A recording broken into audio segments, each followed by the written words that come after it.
Hello all, it's Ruthie from a cold, wet day in Australia.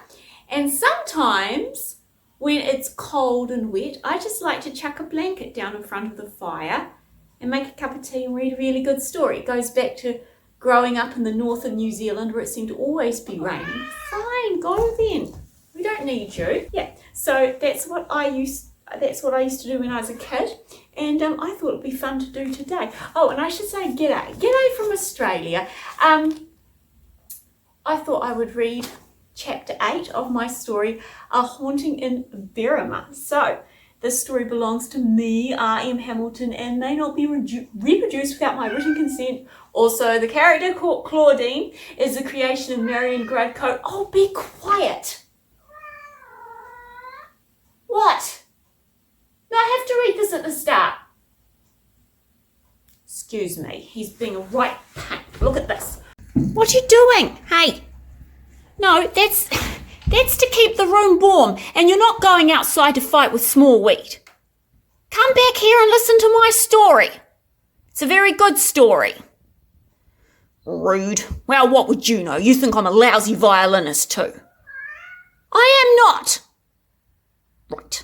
Fine. Excuse me. I'll go and let this uncultivated beast out, I think.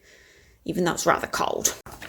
Right, where were we before we were interrupted by that uncouth beast who apparently thinks I can neither write nor play the violin. He may have a point about the violin, but I refuse to believe he's right about the writing because that would just be too depressing. Yes. If you'd like to use Claudine for something, please contact Marion to ask for permission first, because Claudine is the creation of Marion Gradcote. Yes, you can find Marion on several social media platforms, and she also has a website, and I will put all the helpful links in the description below. In the last chapter, this is A Haunting in Berrima, chapter 8, The Return of the Clockwork Giant. Yes. In the last chapter, Debbie and David managed to beat horrible Professor Snot home so they could remove the ladybug helium balloon that they found on the golf course from their bedroom. And they overheard in Sydney that Professor Snot wants that balloon, and Debbie and David have a strong feeling that it is not a good idea that he gets it. When they arrive home, they get a shocking phone call from Uncle Octavius, who has realised that Professor Snot is really Cauldron Bubble, a boyhood enemy whose raison d'etre is the ruination of Uncle Octavius. Yes. While they are on the phone, Professor Snot comes home, but he doesn't catch David and Debbie because he is interrupted by the arrival of Miss Polwarth, who is trying to find the children she lost in Sydney. In order to get Miss Polwarth under control, Cauldron Bubble flirts with her. But this all goes a bit wrong when Cauldron's actual girlfriend, Jezebel Plank, turns up and catches him at it. Cauldron tells Miss Polwarth that Jezebel is his housekeeper, and then he bossily orders Jezebel to make them some tea and toast. Jezebel yells rude words. I don't actually put rude words in my story. I just strongly imply. No, I state that they were said, but I don't actually use rude words because despite my menagerie of hideous, dreadful, villainous characters, I myself am quite a ladylike person. But Jezebel yells rude words at Cauldron Bubble and kicks him in the shin, and then she storms off. Stupid Miss Polwarth tells Cauldron about the secret compartment in the mantelpiece where, unbeknownst to Miss Polwarth, Uncle Octavius has hidden the key to the trunk in which Gamaliel, the Clockwork Giant, is locked up. Now, let us begin. We can't let him find that key, whispered David to Debbie, and we have to get the ladybug balloon before he does. You creep up the stairs and I'll go outside and create a diversion. When you've got the balloon, run as hard as you can for the golf course. I'll meet you there as soon as possible. Be careful, David. You too. Carefully, cautiously, they opened the door of the boot cupboard. Fortunately, the hinges were nicely oiled. It slid open silently. Debbie flitted towards the stairs and David crept towards the front door. Once outside, he slipped around to the hydrangea bushes that bordered the small lawn that the French windows opened onto, He crouched down and tried to think of a diversion. He was just picking up a stone and wondering if Uncle Octavius would mind very much if he broke a pane of glass and if he was strong enough to throw it all the way across the lawn, when the problem solved itself. Jezebel Palenque came storming across the lawn and marched into the library. Her loud voice boomed clearly through the French windows out into the garden. "Someone has stolen my car!" Cauldron didn't seem to care very much, so, "I'm not walking from Burradoo to Moss Vale, Cauldron. First, I'm going to call the police and tell them that my lovely car has been stolen, and then you can drive me back." "You can't call the police." "Why not? I love that car. I went to a lot of trouble to steal the deed from Grandad and forge his signature. Why should some lazy common thief have it and not me? I worked for that car. I took a whole year of penmanship at TAFE. I don't want the police snooping around here, and I don't have time to drive you home. We'll have so much money you'll be able to buy 82 Rolls Royces if you want them." Apparently, this was a good way to talk to Jezebel. "Oh, very well," she said crossly. "The question is, how am I going to get home?" "Take Octavius's car," said Cauldron easily. "Once our plan reaches its crescendo, he won't be seeing his house or the inside of his garage for a long time. He keeps the keys hanging in the kitchen." There was a soft click, far too soft for Cauldron and Jezebel to hear, in the library. David saw with relief Debbie glide out of the house and begin running towards the road. A ladybug helium balloon, a little shrunken but still floating, bounced behind her on the end of a ribbon. She appeared to have a book under her arm.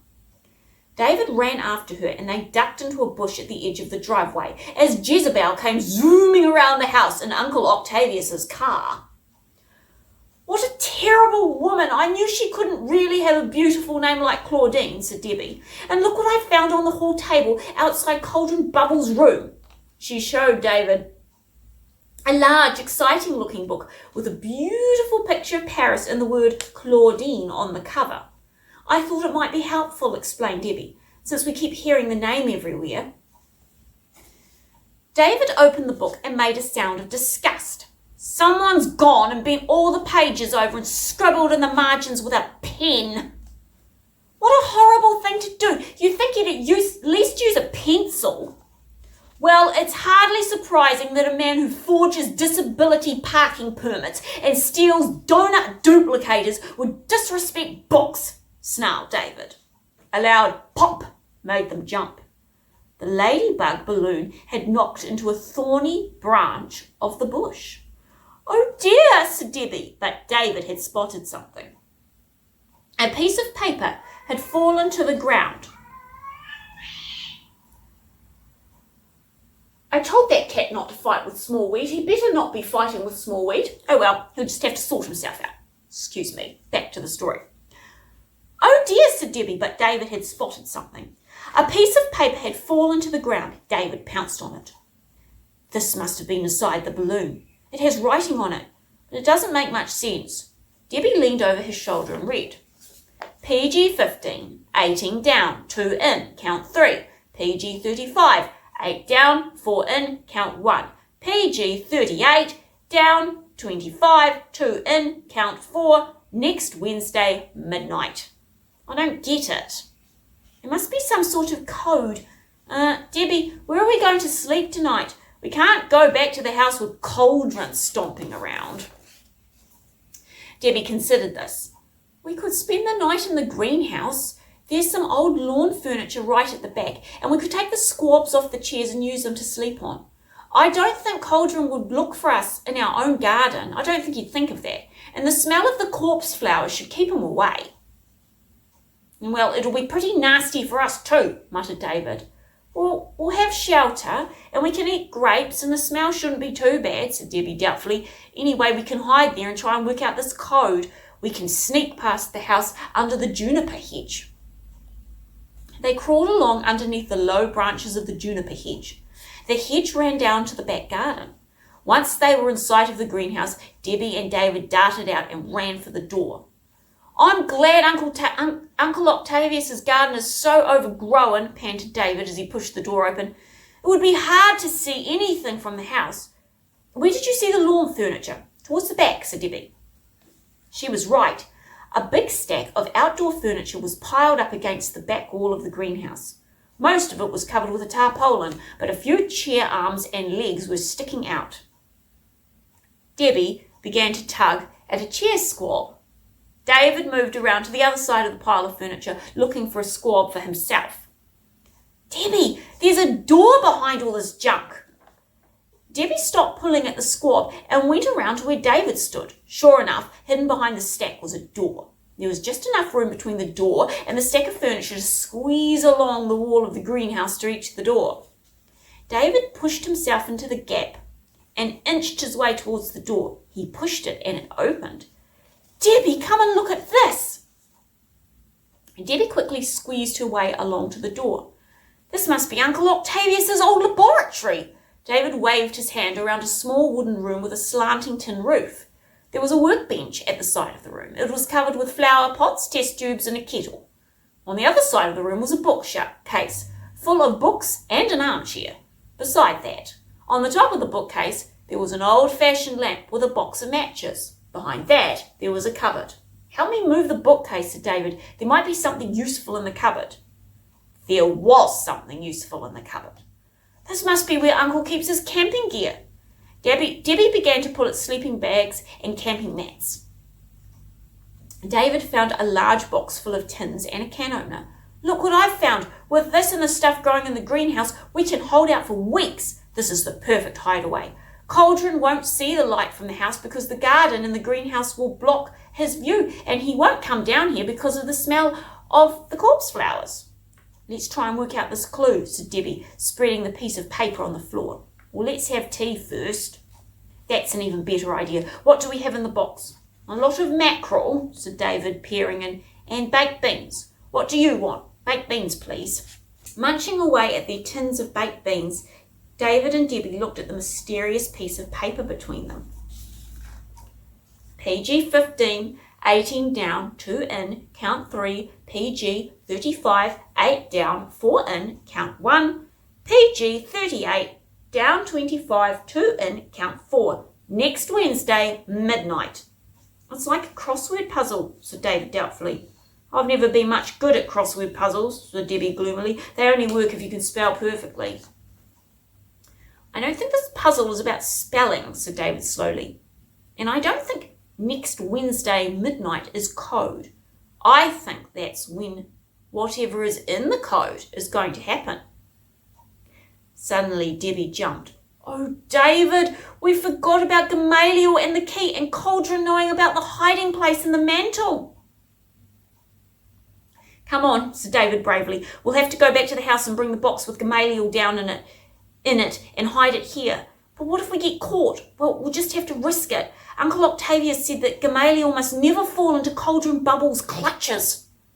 They hurried towards the house. It was pouring with rain by now. They darted around the side and peered through the French windows into the library. "Oh no," gasped Debbie.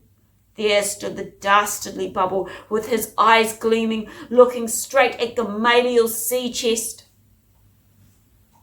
"Aha," said Cauldron. "Yes, I should have realised. I should have tried that old box first, rather than wasting my evening attempting to open every other lock in the house with this key."